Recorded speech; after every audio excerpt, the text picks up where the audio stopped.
everybody. Welcome to Natick, and most important, welcome to Natick High School. I'm Representative David Linsky, representing Natick, and we have an important announcement about some federal funding here today that we're very happy to make. I just want to recognize a few people that are here. Obviously, we're going to hear from Congresswoman and Minority Whip Katherine Clark, but I want to introduce members of the Natick Board of Selectmen. Members of the Natick Select Board. It has now been changed, as it should have been several hundred years ago. Select Board member Rich Sidney, Chair Bruce Evans, Kristen Pope, and Paul Joseph. I also have here from my colleague in Government Arms, Senate President Karen Spilker from her office, Karen Edelman Foster. So welcome to Natick, everybody. Today's announcement of federal funding has to do with the cooperation between local government, between state government, and the federal government. And the federal government is here to step in with an important announcement of some funding to alleviate, quite frankly, some of the effects of climate change, because this is really what it's all about. And so I'm very proud just now to introduce my colleague and my friend and a longtime friend of the town of Natick, and that's Congresswoman Katherine Clark. So I'm going to give her right over. Thank you, David. Thank you, Representative Linsky, for your kind introduction and for your leadership in this fight for climate justice. I am so grateful to be here with the members of the Select Board, with Claire Rondelli, Reverend Walker, and Karen Edelman Foster from Senator Spilka's office. It is a pleasure to be back in Natick and to stand with leaders at every level of government to celebrate a game-changing investment in the safety, resiliency, and future of this community. So from Town Hall to Beacon Hill to Capitol Hill, we recognize that climate change is the existential threat of our time. You only need to turn on the news to see this is a global crisis with local consequences. Brutal heat, devastating floods, raging forest fires. We are no longer talking about predictions or estimates. We can see and feel this crisis for ourselves. So saving our planet and our economy means fighting on two fronts. First, we need to tackle the cause, transition away from fossil fuels, and towards sustainable emission-free energy. Under President Biden, Democrats have taken a massive step forward. We enacted the largest climate investment in history last year with the Inflation Reduction Act. And once again, with those investments, we are leading the world toward a clean energy future. But we also need to brace our local communities for what's already happening. That means studying our landscape, identifying where we have vulnerabilities, and taking action before the once-in-a-century storm arrives. That's why Democrats have mobilized unprecedented investments in climate resilience. And I am proud to stand with these leaders and my partners to bring home $400,000 in federal funding so that communities up and down the Charles River and the Mystic River are equipped for whatever challenges lie ahead.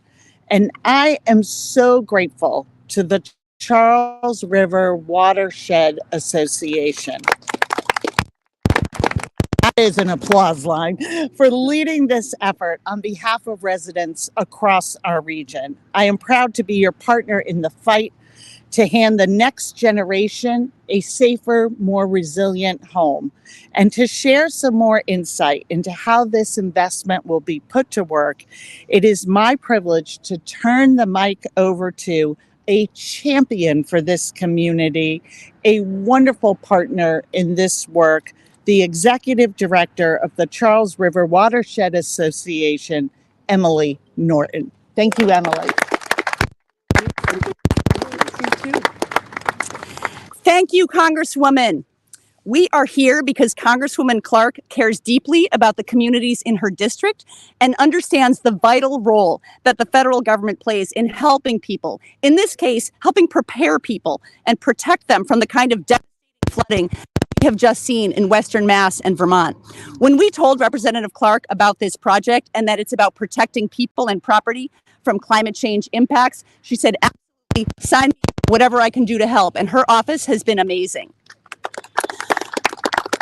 So we are incredibly grateful for this funding, and more importantly, our communities that are going to benefit are grateful for this funding. For those who don't know us, Charles River Watershed Association was founded in 1965 by a group of residents who did not accept the conventional wisdom at the time that the Charles River could not be cleaned up.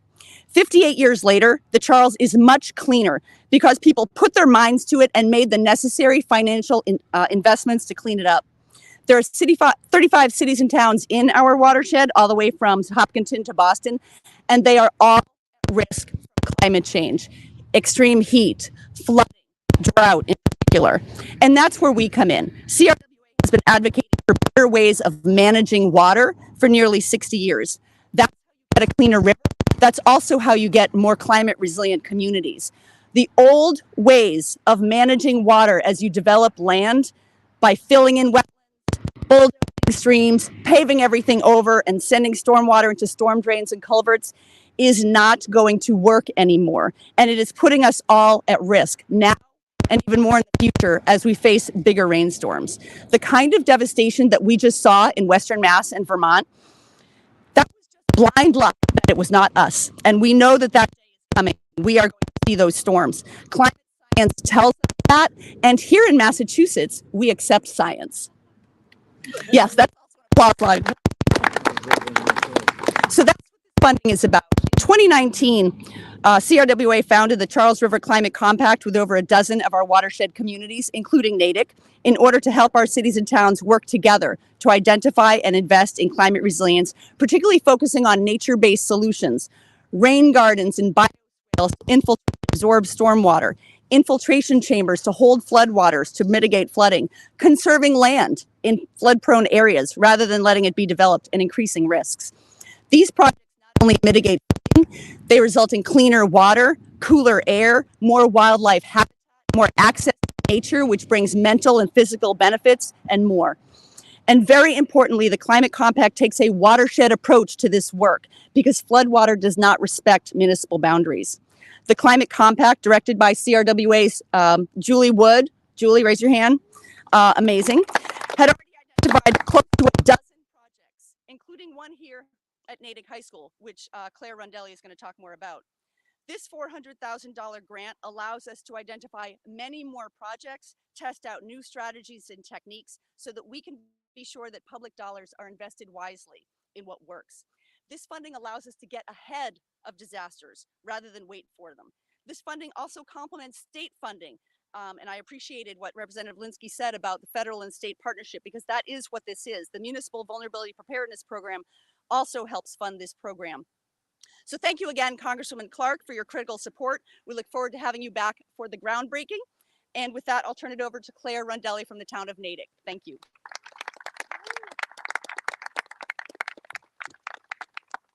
Thank you very much, Emily. My name is Claire Rondelli. I'm the conservation agent and environmental planner for the town of Natick. The town has been very grateful to have been a part of this Charles River Flood Model project for the last 3 years. I want to thank the Municipal Vulnerability Preparedness Program for helping to fund it, and thank even more Congresswoman Clark for this amazing donation to help keep this work moving forward. With so many large water bodies here in town, including Dug Pond behind us, Lake Cochituate in the center of town, the town is very aware of the risk of flooding as climate change continues to impact our community. We're very excited to have had the Natick High School be chosen as a priority site for conceptual design in this phase of the project. And we look forward to leveraging those conceptual designs for additional grant funding to help fund their implementation. We recognize that this LEED certified building with solar canopies over the parking lot is just the start of a beacon of resilience in our community, and we only hope that this work can serve to move this site forward even more into the future. Again, thank you to Representative Clark for this funding, and thank you all to coming out today at noon on a Monday to help celebrate this amazing achievement. And we look forward to continuing working with CRWA. Thank you so much. And now I'm going to turn it over to Reverend Walker to talk a little bit more about the important community engagement work that this project has done. Good afternoon, everyone. I'm hippopotamus glad and elephant happy to be here with you all today. I'm delighted to be standing here with Democratic Whip Katherine Clark. We have leaders from the town, leaders from the Charles River Watershed Association, and you all. I want to thank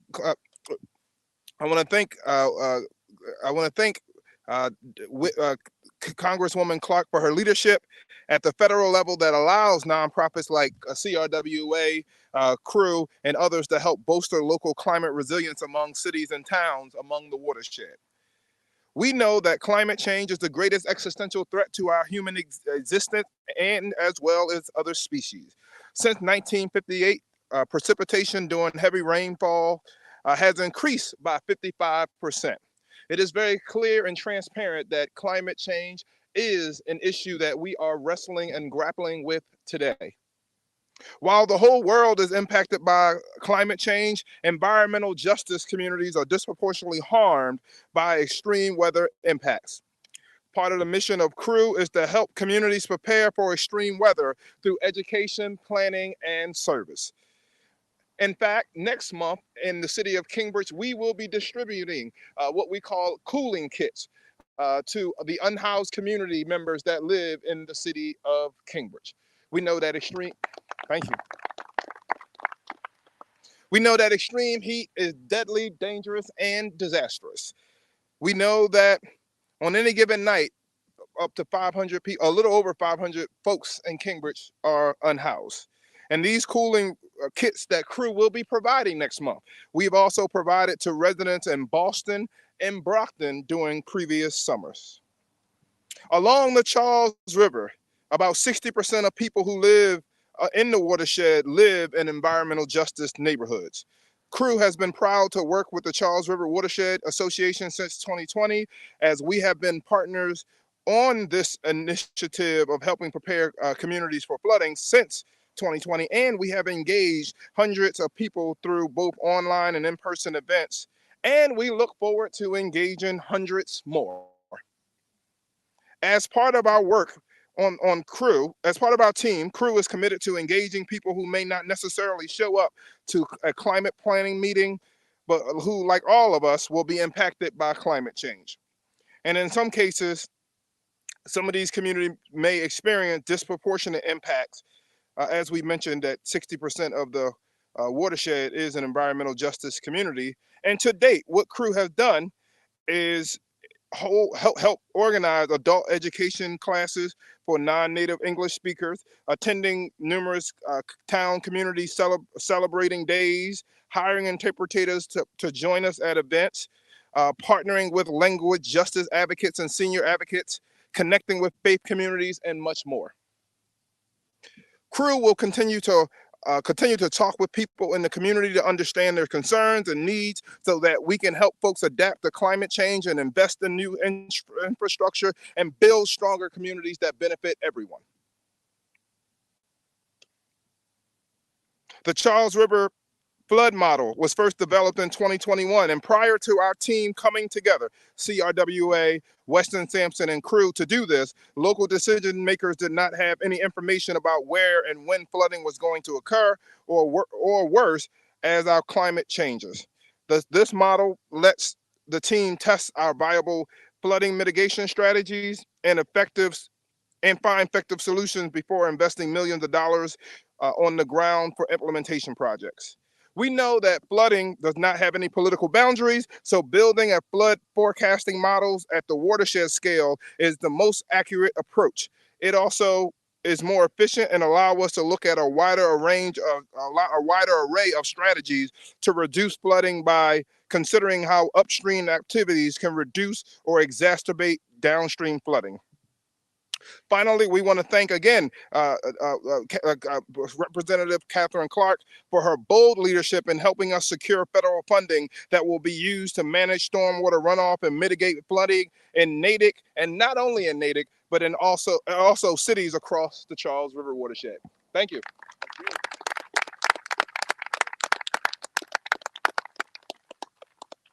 Thank you all for coming here. Do you have any questions? Yeah.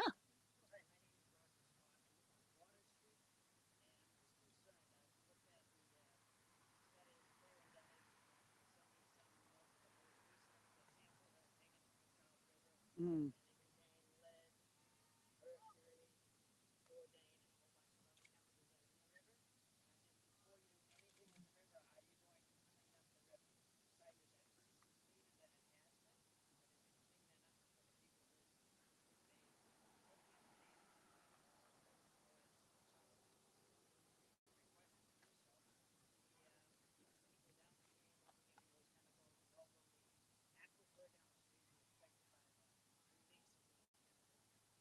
Yeah.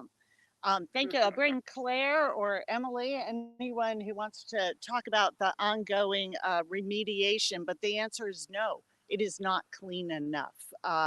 And we are also very concerned with PFAS and making sure that we are addressing that in our work and in the funding that we are sending home. But I'll let Claire talk about the levels here in Natick and what you're working on.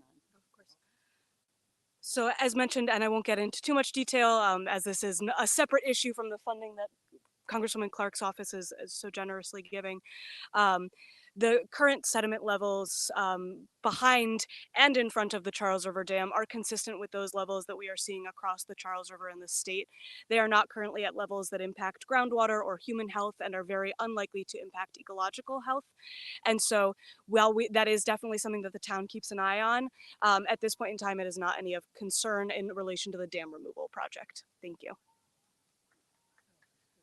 I'd also like to add that the type of project that we're talking about related to this funding, these sort of the rain gardens, bioswales, permeable pavers, anytime that you're infiltrating water, rainwater, snow melt, etc., into the ground rather than sending it to the storm drain. When you think about it, when rainwater, snow melt hits your paved surface, everything that's on those paved surfaces, gasoline, oil, fertilizer, pet waste, salt, sand, etc., goes straight into the storm drain, straight into the river. So while we celebrate a cleaner river here in Natick and across the watershed, the work is far from over. And we give a grade to the river every year. That's going to be coming up in early August. If folks who are CRWA groupies would like to join us at Magazine Beach in Cambridge next month.